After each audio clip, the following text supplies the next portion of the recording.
In this video, we're going to be looking at angle measures in a triangle. So we're on 7.3 extension.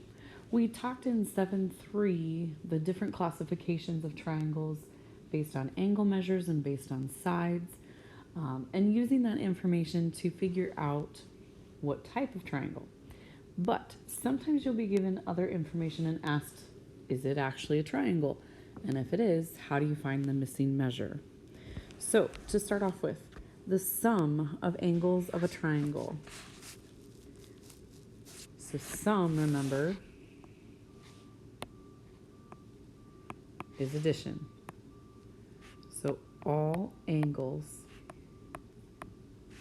add up to 180 degrees.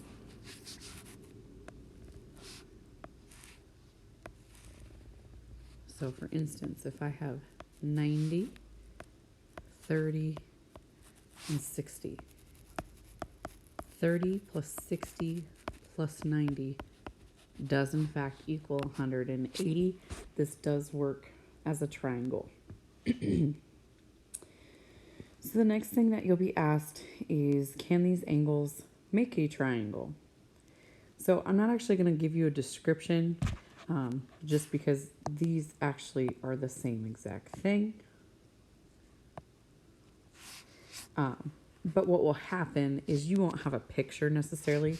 They'll just say like 20.5, 70.75, and 91, for instance.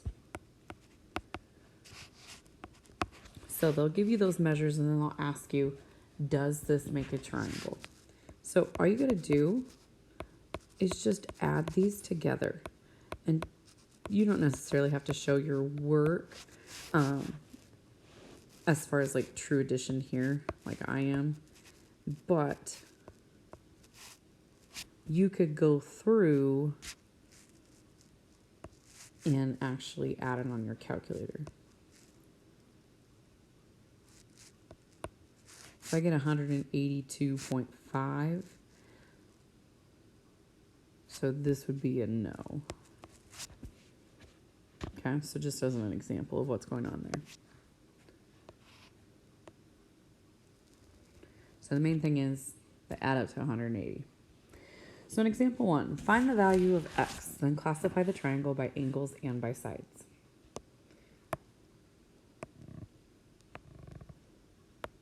Didn't leave a whole lot of room there, sorry. So to start off with, let's do our classifications. Well, realistically, we got to find the values of x. I take that back. Let's find the value of x first. So we have x plus 60 equals 180. So I can combine my like terms. I have 2x plus 60 equals 180. Subtract the 60.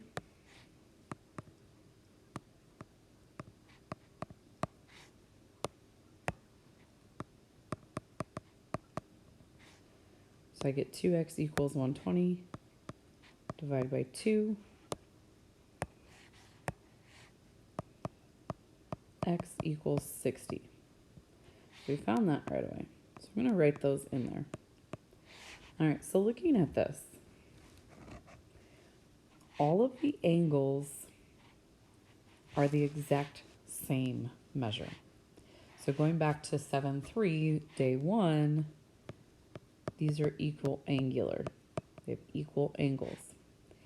Now, if you have an equal angular triangle, you are also going to have an equilateral triangle. Now I know it only shows 2 tick marks as being congruent, but like I said, if you have an equal angular, by default, you will also have an equilateral. So something to note there. So number 2, I'm going to go ahead and just write it as 2x plus 120 equals 180. We subtract the 120.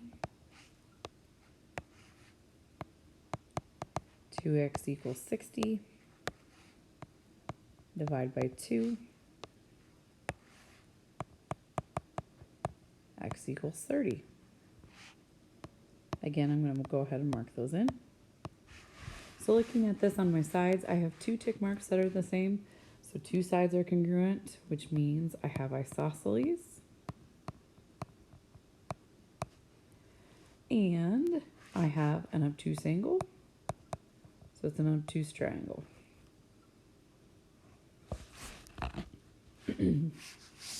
Number 3, I can go ahead and look at my measures right away. I have a box, which means that it's right. I have no tick marks, so it's scalene. Okay, so once again, add my measures up to equal 90, or equal 180, I'm sorry. X plus 90 plus 59 equals 180. 90 plus 59 gives me 149.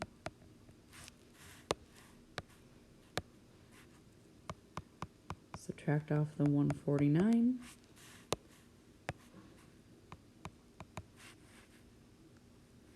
And x equals 31.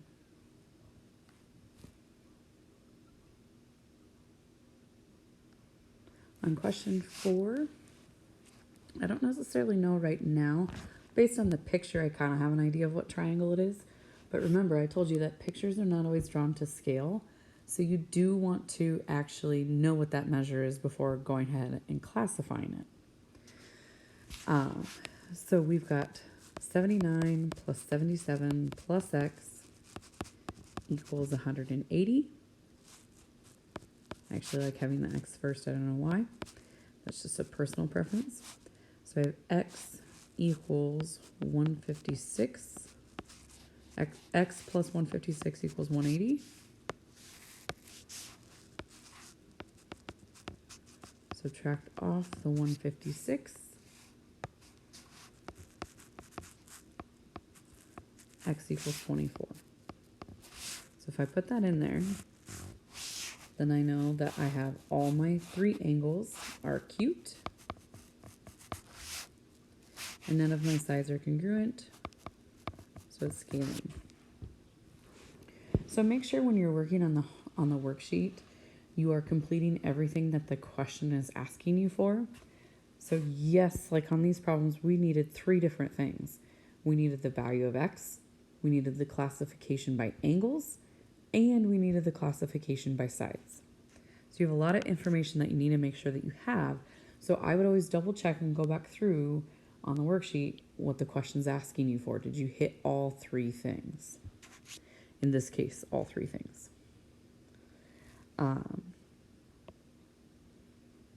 Now to just figure out whether the triangle can have the given measures. If not, change the first measure so that the angle measures form a triangle. All right. So once again, we're just adding these up to equal 180. So we got 5 plus 4 gives me 9, plus 1 gives me 10, carry the 1. I have 1 and 2 gives me 3, 3 plus 6 is 9, 6 plus 9 is 18. 180. Yes. So I don't have to change anything. Question 6. 55.5, 94.0, and 31.5. 5 and 5 gives me that 10. 1 and 5 gives me 6.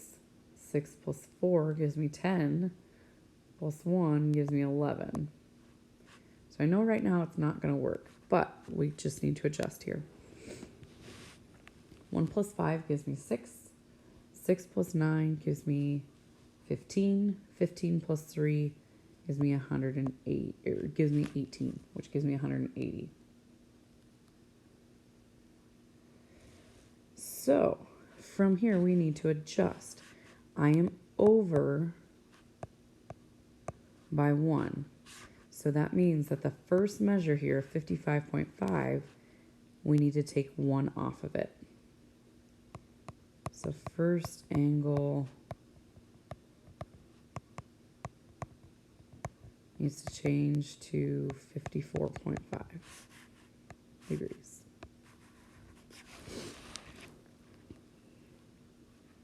All right, and the last one. 33 plus 140 plus 12. 3 and 2 gives me 5. So I know right now it's not going to work. 3 plus 4 gives me 7. Plus 1 gives me 8. So I'm at 185. I am over by 5. So 33 minus 5 gives me 28 degrees for the first angle. All right, so those are your different angle measures that you need for a triangle. Just kind of giving you a heads up that it's 180 degrees on all of it. But if you have questions, let me know on Monday. Please make sure that you keep this assignment and we can go through it once I'm